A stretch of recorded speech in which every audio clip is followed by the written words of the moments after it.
I will not dignify the Russian diabolical script that is rather a letter of application for an upscale seat in the hell. And the memories are very fresh.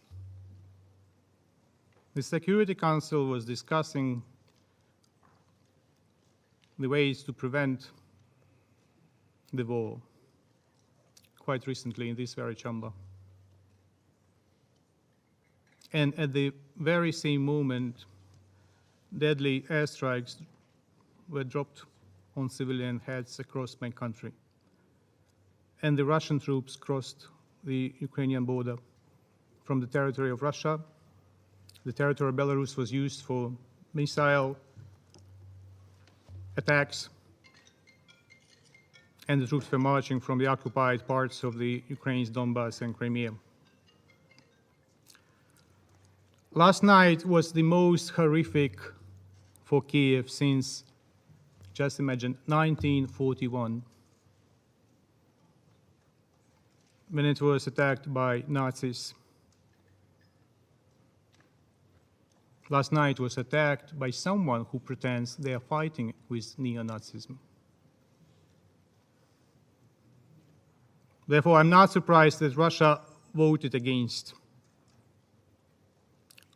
Russia is keen on continuing its Nazi-style course of action.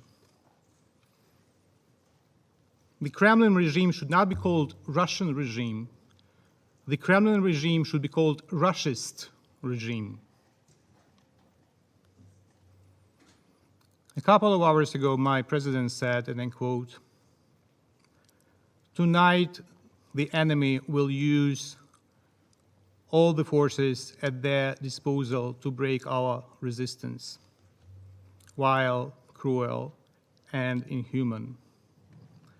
Tonight they will storm. We must all understand what awaits us. We have to persevere tonight. The fate of Ukraine is being decided right now," end of quote. We just heard something that the Russian ambassador wanted to present as assurances from himself and from his leadership that it's all provocation. And that he urged us not to yield to provocations.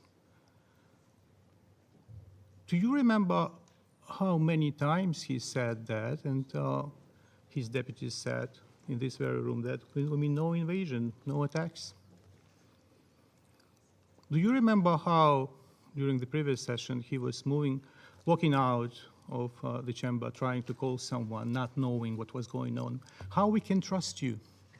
How we can trust your assurance? You have no idea what is on the mind of your president.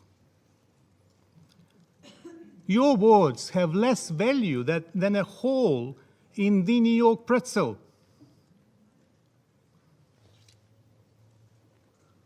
The Russian Federation that occupied by treachery the seat of the Security Council member in 1991 violates daily not only the Charter, but also the provisional rules of procedure of this Council. Because if Russia did not violate the provisional rules, then Mr. Nebenzia had to follow Rule 20. Let me quote. I begin the quote. "For the proper fulfillment of the responsibilities of the presidency, he should not preside over the Council during the consideration of a particular question with which the member he represents," that's the Russian Federation, "is directly connected. He," the rule reads, "shall indicate his decision to the Council not to preside."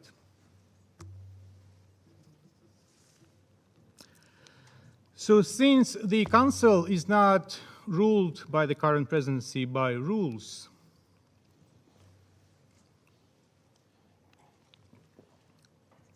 I will be probably also unruly.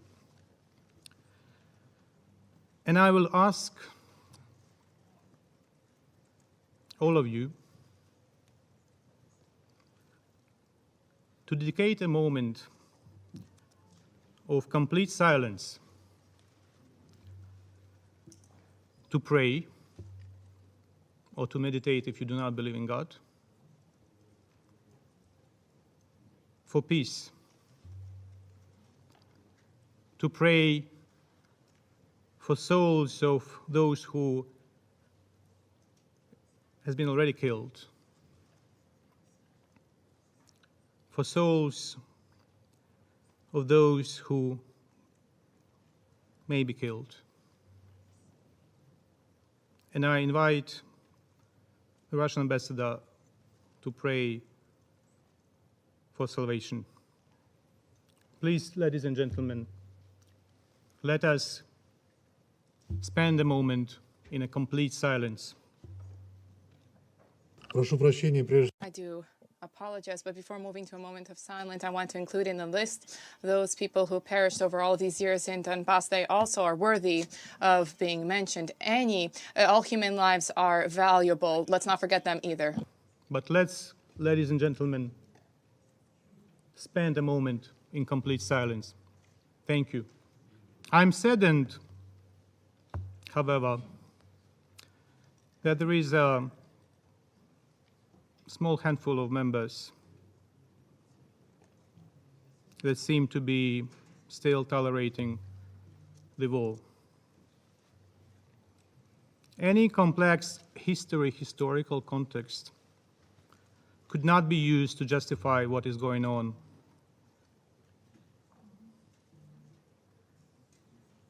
And I may say to some,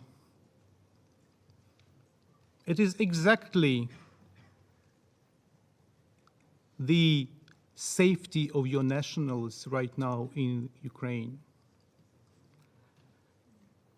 that you should be the first to vote to stop the war, to save your nationals in Ukraine, and not to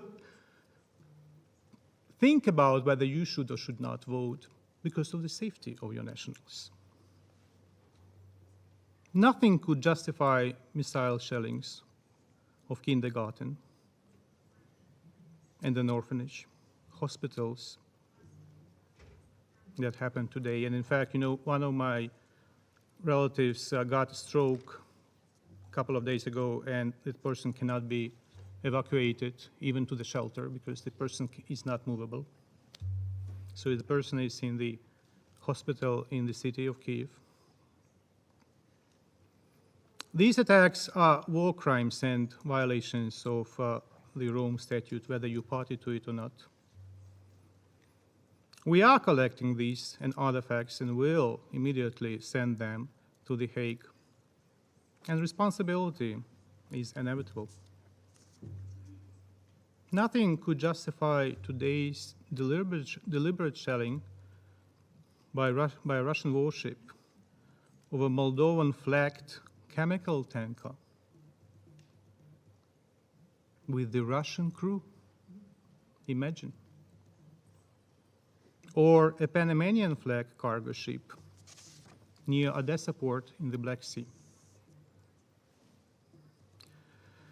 It is a flagrant violation of international law of the sea. Is it a time to discuss historical reflections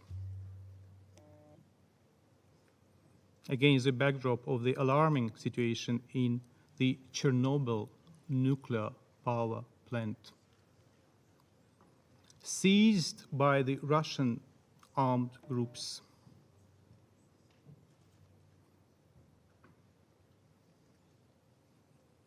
They detain the staff of the nuclear power plant, not allowing them to rotate as required by technical safety rules.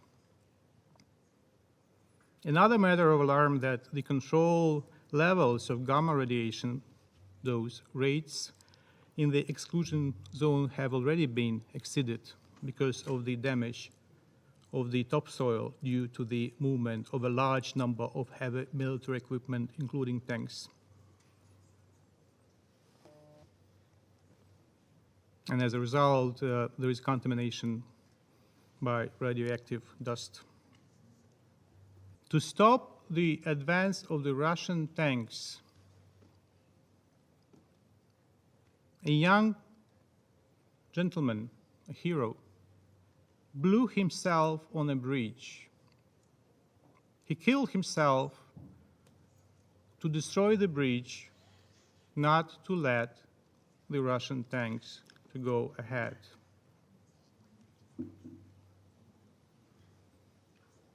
But the destruction takes place not only in cities. 80% of infrastructure of the small town of Shestya, located on the government-controlled part of Donbass, have been completely destroyed, according to the local administration. Occasionally, the name of the town is translated as happiness. That's actually the name of the town. Счастье, happiness. What a grotesque irony. It speaks volumes what kind of happiness the Russian Federation is bringing to Donbass, to Ukraine, to other nations. Sooner or later, if we continue to allow Russia to go ahead with its diabolical plan. And rest assured, Ambassador, there will be no hospitality to your troops on our territory.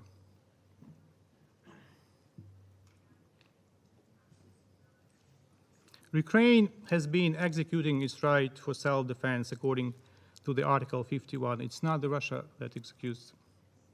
Your perverse reading of the Charter is so sick that it's impossible to interpret. Calling occupational troops peacekeepers, claiming the right of self-defense, lunacy.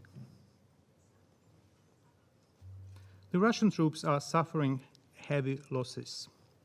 Aircraft, helicopters, tanks, trucks, and most importantly, personnel.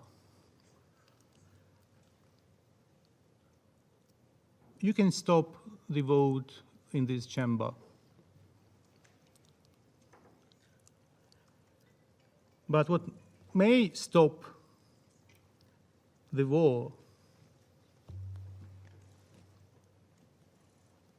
is unfortunately the bodies and thousands of bodies of Russian soldiers that will be delivered to their mothers in Russia, whether you like it or not, because we have to defend our territories, we have to defend ourselves on our territory.